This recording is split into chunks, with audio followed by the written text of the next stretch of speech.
Welcome to our presentation as part of We the World's annual tribute to MLK Manifesting the Dream. Our guest today is Dr. Peggy Berry. And my name is Jana Larson, and let's begin. Peggy Berry, Dr. Peggy Ann Berry, is an experienced occupational safety and health professional with a master's degree in nursing and a doctorate in nursing research. She is also an environmental activist, advocating for chemical transparency and clean air and water. Dr. Berry's work has earned her numerous awards, including the American Association of Occupational Health Nurses Lillian G. Carter Humanitarian Award. She is a published author and a well regarded speaker on the health effects of workplace bullying, nurse suicide, and climate change. And she is also a friend of mine. Welcome, Peggy. Thank you. I always love talking to you, Jana. And I really feel it's an honor every time you ask me to speak. So here I am. I might book you again, so just be prepared. That's fine. That's fine. Yeah, Where should we start? you know, I don't know. I can go into what drew me into workplace bullying, drew me into the environmental and climate activism, because in my studies, when I published on workplace bullying, you need to be aware of the types of violence that occur in the world, at least on how NIOSH, the National Institute of Occupational Safety and Health, define the types of violence. Type 1 violence is when someone comes in to rob a place, no association. They just want what you have. Type 2 violence is when you have a customer, um, like a patient, because of course I'm a nurse, so I'm going to talk to that. The patient, the visiting family, or other visitors come in and do violence against a nurse or healthcare professional.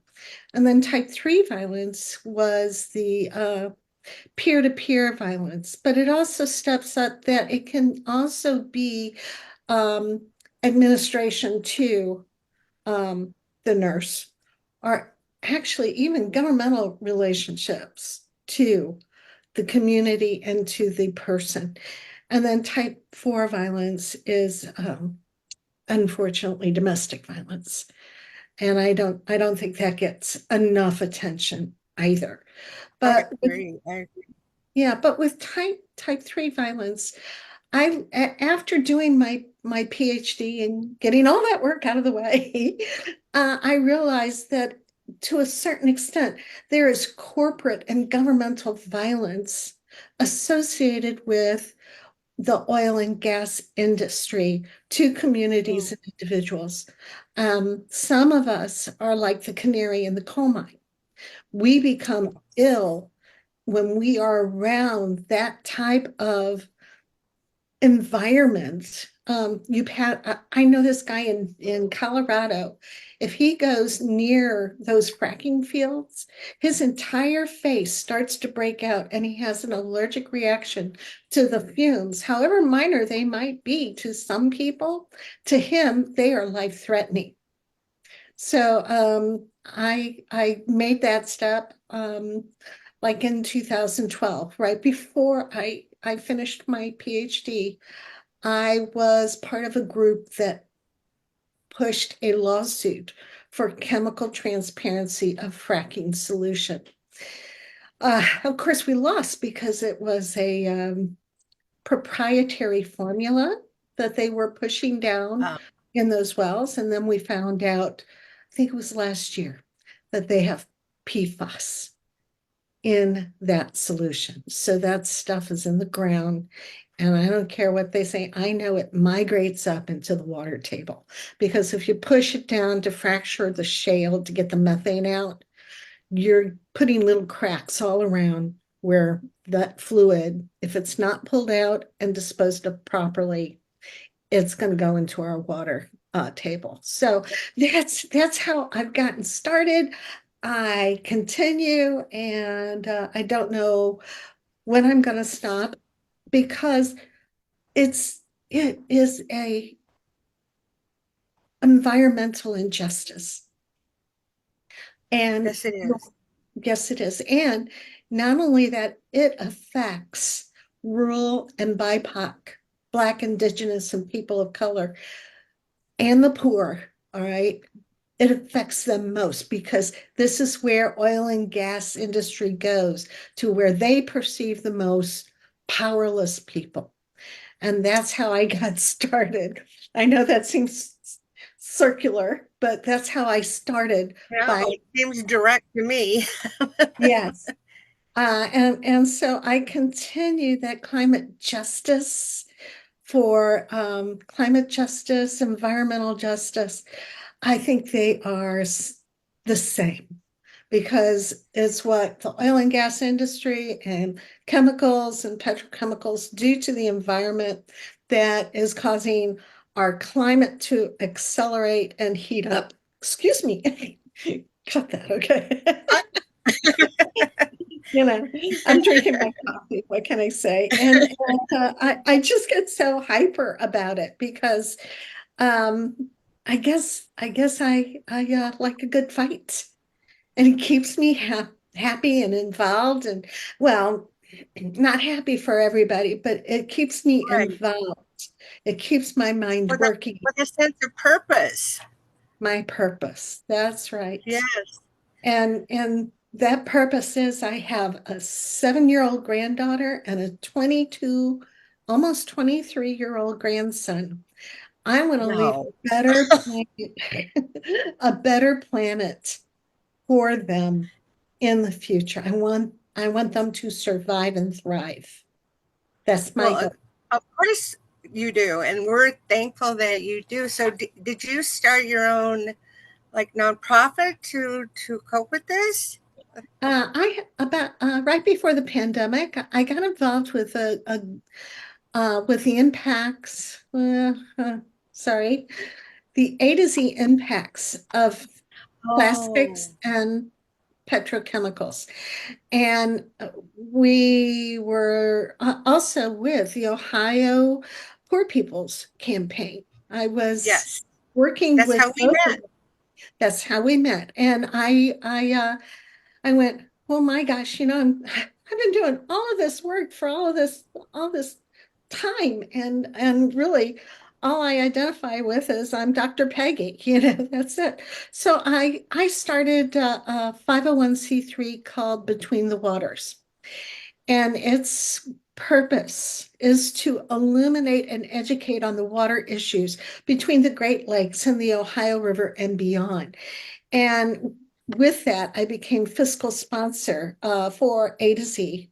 So when we get grants or write grants, it goes into that pot and I watch it. And I was also a fiscal sponsor for Ohio Poor People's Campaign, but I needed to let that go. And I find I only have 10 fingers. I'm starting to take my shoes off and putting my toes in to stir that pot. So it doesn't work. It really doesn't. Things get dropped if I don't start to focus on the one thing. So Yeah. at this point, because of the East Palestine disaster that is still ongoing, I'm looking Yes, at it is. how we can do more to educate, uh, especially along the train route of that vinyl chloride. So we can educate on disaster preparedness for chemical spills. And as one lady put, I was at a West Virginia convening a couple weeks ago and met this vibrant woman named Cindy from Louisiana that was putting a radio tower into her backyard so they could continue to blast out into the atmosphere when a chemical plant was having issues. Okay, Oh, because wow. nobody talks about issues that are going Yeah. up and down the river and in Cancer Alley when a company starts to flare out chemicals or has a fire or whatever. So she said a chemical disaster is a climate disaster and vice Sure versa. is. Because when you're involved in microblasts, micro rains, are they called microblasts? Microblasts, where it's rain and Makes wind that sense. comes down in one area. If you Um, have like a fracking pool there that's not covered, all of that stuff goes out into the environment. So a climate disaster ends up being a chemical spill and a chemical disaster at the same time. So exactly. So now I have to ask, when the East Palestine thing happened, and Aaron Brockovich got involved and came. Did did she work with you or reach out to you, or were you able no. to reach out to her or I anything? live in Dayton, Ohio. Yeah, I'm like the far away. entire state of Ohio away from East Palestine. But 2 weeks Right. after it happened, I was in Columbus speaking with the Democratic whip, and I talked about the need for them to have continued medical surveillance because I knew vinyl chloride is a known carcinogen. And when they burnt it, you had dioxin going up into the atmosphere. I said they need, not only do they need it, but their children and their children's children will need medical surveillance the rest of their lives. And So everywhere down we did that because where the wind took everything too. that's right. So a wide path. A wide path even into Canada, across the Great Lakes, where some people Oh, she would go take that up. water. So, That water uh, comes from the Great Lakes sometimes. So you're just wondering how much our water systems do in screening out those chemicals. If they don't know it's in there, it's like PFAS hasn't been screened for until the late 90s. No, I'm sorry, the early 2010, 2011, after Dark Waters came out. Um, mm, and anybody along the Ohio River, that water had PFAS in it. So I look at the cancer statistics, and those cancer statistics are high going down the Ohio River and the Ohio River Basin into Louisiana. So, because the Ohio River drops into the Mississippi River, hmm it's a shame. So I where are the just, headwaters of the Ohio? Where are the headwaters of Pittsburgh, the? Pittsburgh. There are two rivers that convene in Pittsburgh. Yes, Oh, please, Allegheny, I think.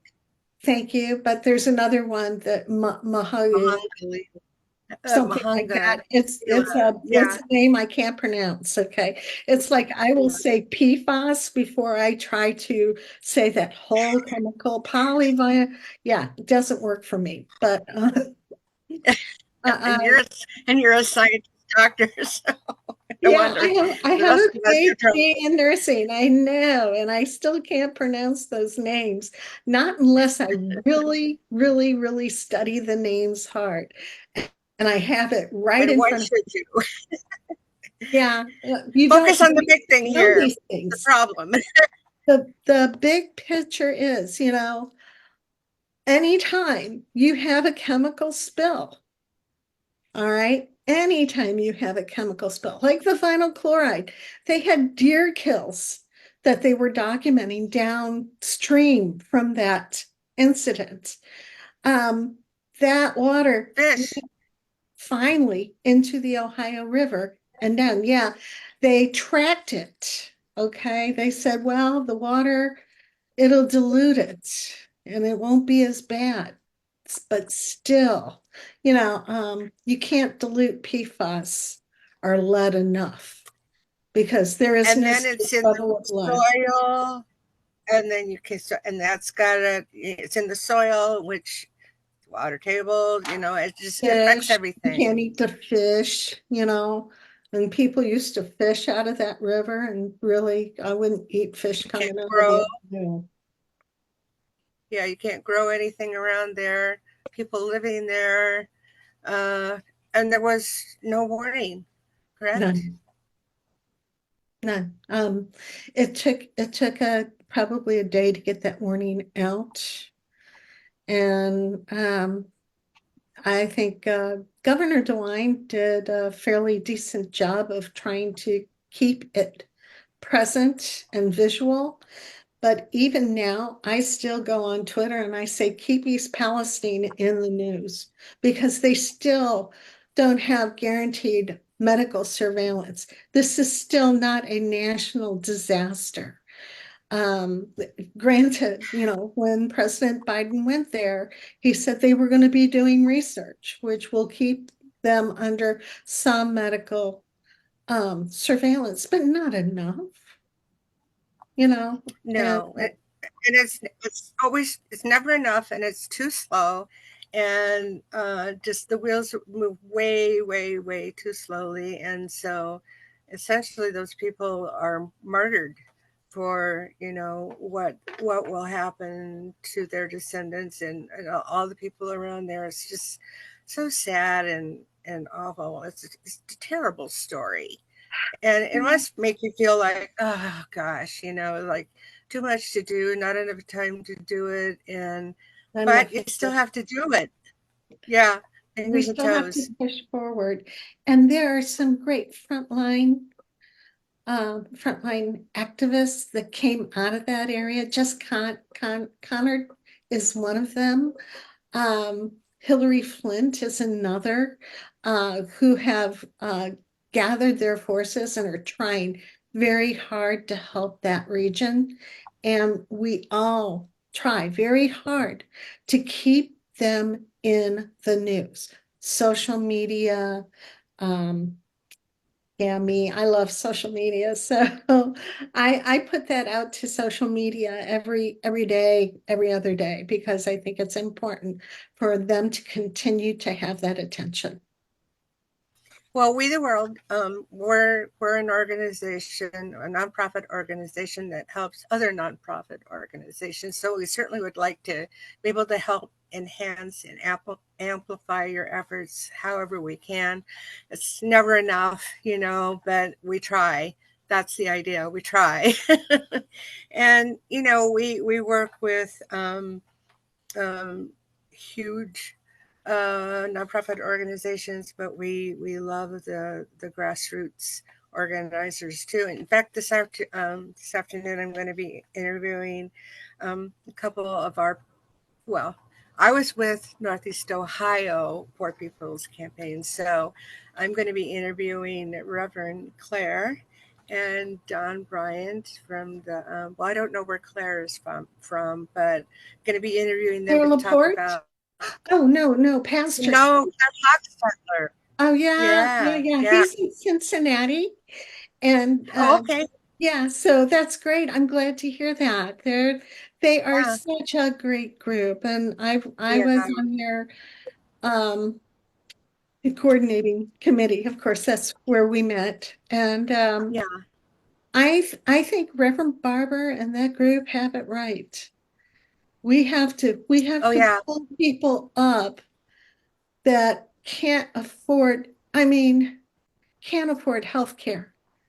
I this great nation, okay? This great nation should provide health care for Hmm. all.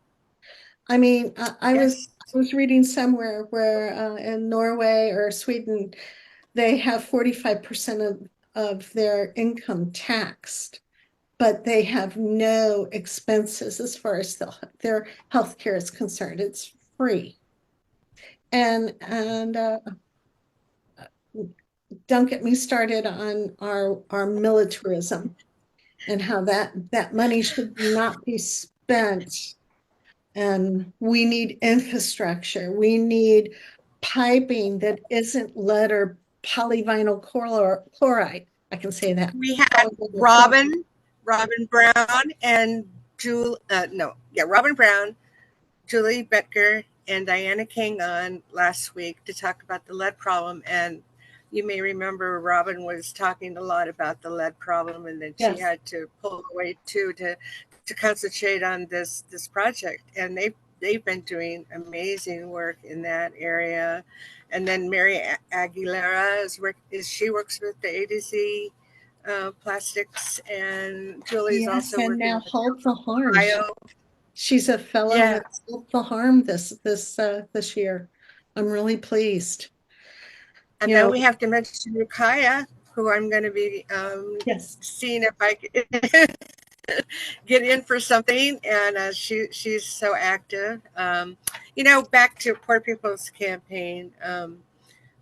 With the last election, I was one of those people that texted.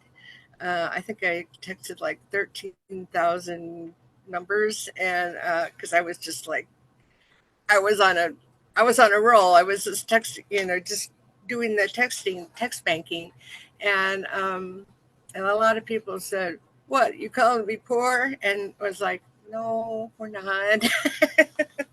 But you know what the Poor People's Campaign is, aside from its name, and I know the reason it's called that, is that it's really about moral fusion, and that's the message that Reverend Barber and Reverend Liz Theo Harris are. I think I said her name right. Theo Harris are talking about. It's just, and that was a message of MLK too. It's just what do what's morally right. Take care of your neighbors. Take care of the people in your community.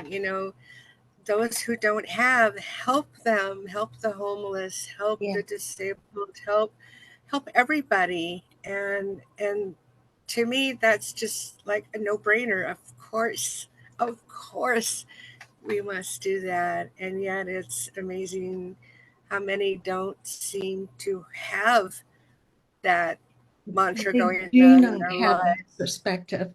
And as two white women talking about Right. the Poor People's Campaign, and I have looked, I have studied and studied, and I guess it's time that instead of just studying and studying, I need to act. I need to see how I'm doing then, and then rearrange and try and do more to How could help. you do more, Peggy? I don't know. I don't know. I only have like I'm hoping God blesses me with another 20 years, 25 years to keep working like this. But I've outlived my mother and my grandmother on my mother's side. Mm, Now, my other grandma, she lived till 95 and she was hell on wheels. Whoops. And I expect to be that. I think you Okay. can use that word. I can use that word. Okay. I Because think so. my grandmother had a way of talking to her boys that she could get anything done. And I need to be able to do that with my legislators to see if I can get anything done by educating them and pushing what I think is a more healthy environment for everyone. That's another So, topic we have to talk about. But first of all, I think you there must be a gene for spunkiness, and you inherited it. You have that spunkiness gene inside you from your your grandmother. Um, so the issue is regarding legislation is your amazing involvement with League of Women Voters, and I love the League of Women Voters. My mom was always a very important part of League of Women Voters, where when I was growing up in Boulder, she was always involved with that. And then when she was living in Estes Park, and I also was on the League of Women Voters there. Um, and it's an incredible group, and it's not just about women, it's about men too, and getting men to be involved. But I remember we were on a 4th of July float, and so we women that were on the float dressed up in, like, tried to look like suffragettes, and it's like vote, vote, vote. And I remember there was, I mean, he a heckler, I'll call him, but it was, humorous. He goes, "Oh, don't give him the right to vote," and so that was just a fun kind of thing. But I mean, what those suffragettes did, back then, and the power of Oh, women, and honey, now what with the this rise in the suffragettes feminine, do and now? I feel like there's a whole new rise of suffragettes happening, with different organizations Oh, and yeah. just Yes, women coming together. So it's exciting. they are. I mean, I'm a director, state director with the League of Women Voters. I had been a local uh, VP with the Greater Dayton area, and it's nonpartisan.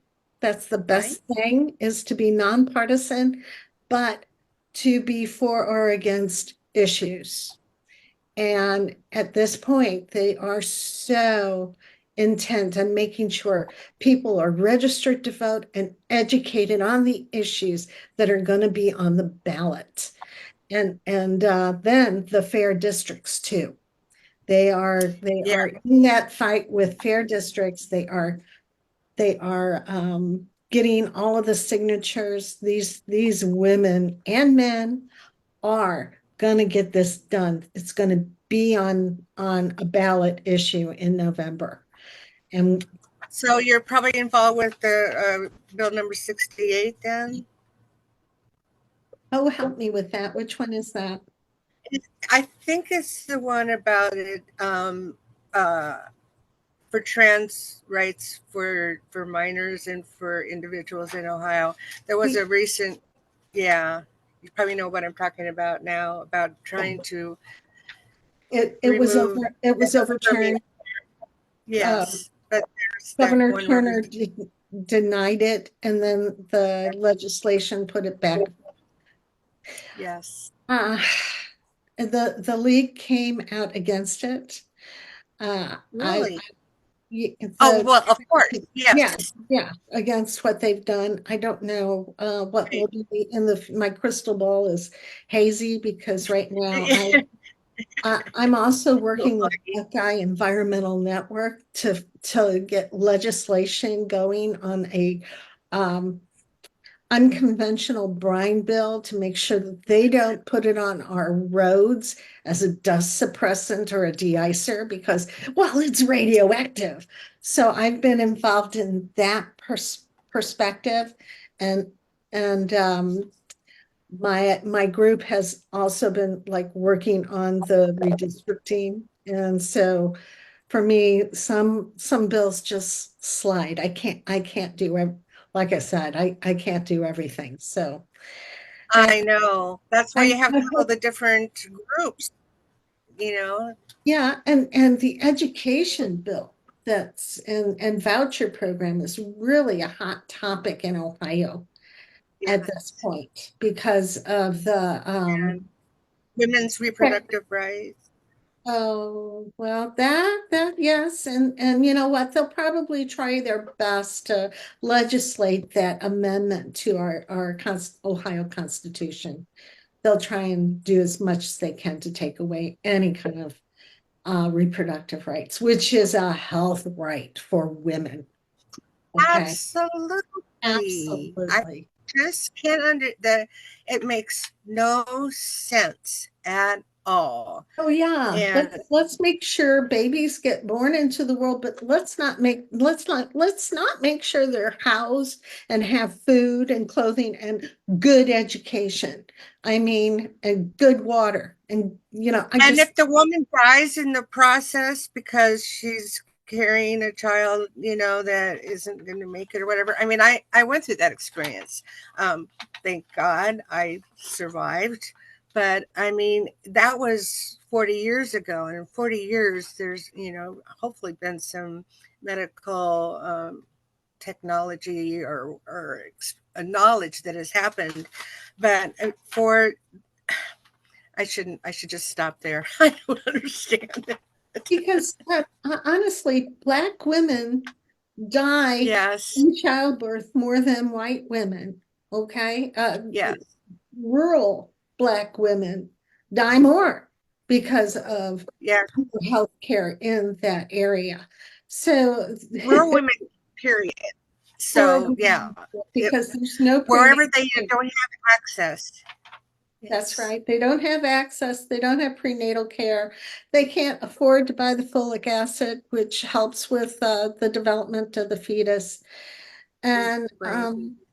it's crazy. Well, I mean, and it's not, it's prenatal care, of course, is important, but delivery is no picnic. And, you know, a lot of things can, as we know, a lot of things can go wrong at that last moment in spite of everything being, you know, just perfectly fine and normal. Delivery is having been through it is an incredible experience, and you know that birth plan of you, oh, you can just do it at home and give birth in the tub and everything. It's great if it works out, but even the most thought out birth plan doesn't account for all those things that can happen at the last moment during the birth process with the cord around the baby's neck, which also happened to me. And you know, it's just incredible that that when I think on how hard it was for me to carry a baby to term with everything I had to go through, I've often thought, I'm pretty sure back in the day I would have been one of those women that didn't make it past even the first 3 months because of how difficult a time I had with being pregnant. And um, it just amazes to me, is amazing to me that how many people do make it. I mean, there isn't, you know, a incredibly high percentage of chance it's everything is going to go fine, and that's great and that's wonderful. But if you're in that percentage where it doesn't go right, it doesn't matter what percentages are because it happened to you and it shouldn't happen to you. So That's right. anyway, Yeah, yes. I too have been wonderfully blessed. I have two healthy kids. I have two healthy grandkids, and heck, I'm here. It's gonna be great.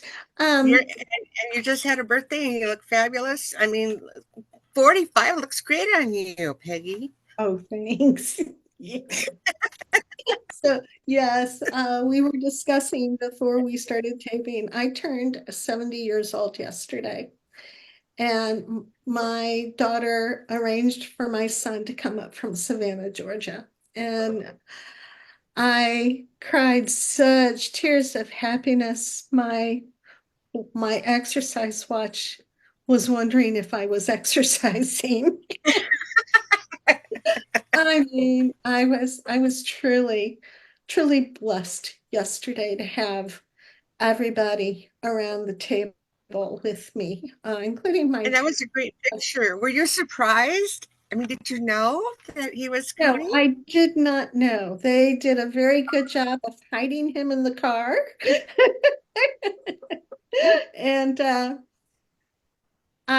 I was seated there and I looked and I saw him walking in and I'm going, oh my Gee, God. that looks like my son. Huh? Oh, he looks like your son. He's 6 foot You were one. saying that looks like my son. Yeah, I'm 5'2", and I keep wondering how I ended up with a 6'1" son, Oh because yeah, he my looks daughter's tall 5'2". I used to be 5'3", but I'm shrinking. for Um, sure. but as we do all this as we do all this work, John, the best thing that I think when I think of Reverend Barber and I think of Martin Luther King was that they instilled hope. Okay. The Martin Luther King hoped for the best, but sometimes we have to hope for the best and then prepare for the worst. So that's Exactly. why I think community aid, mutual aid is important between communities. Knowing what to do in your chemical disasters, making sure they have their own supplies because uh, creating a go bag is an expense in itself. Can you afford to put 3 days or a week's worth of medication in there and rotate it? Can you afford to put water in there? Can you afford even flashlight batteries? Batteries are expensive. You know, can you Yes. afford to put that kit together, our little first aid kit? Can you afford it? So I think as we move forward, not only should we hope, but we should help everyone prepare because our climate is getting worse. It won't, we are fast approaching a time where these storms will be more unpredictable. And honest to goodness, and as I age, I know I've never seen my tulip sprouting up in February. Okay. Wow. Um, They I are around here too. March, yes. February, no. So we need to prepare for that. And we need to prepare for those tornadoes that we get in Ohio Yes, and we definitely elsewhere. do. I mean, and now Europe is going to have to start preparing too because they are seeing the one-off tornadoes there. Yeah, yeah. So Well, it's Peggy, preparation. exactly. Uh, that is the big takeaway word here, I think, about everything. Um, before we go, is there anything else you'd like to talk about that, from your, I mean, you're a very educated, smart, aware person. What's your parting message here for us? There still is hope. There's hope, there's faith, and there's family.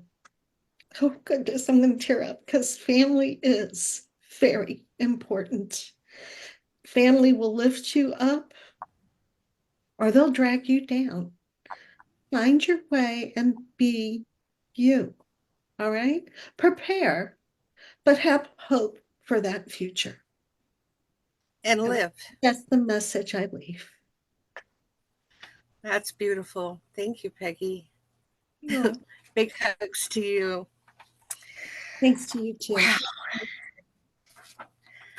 So thank you, Peggy, my friend. Thank you for being here. And thank you to Brigitte Ben Ali, my colleague in Zoom Tech and our event manager for We the World. And thank you all for watching our event for MLK Manifesting the Dream 2024 with We the World. Let's go from me to we. We will, we.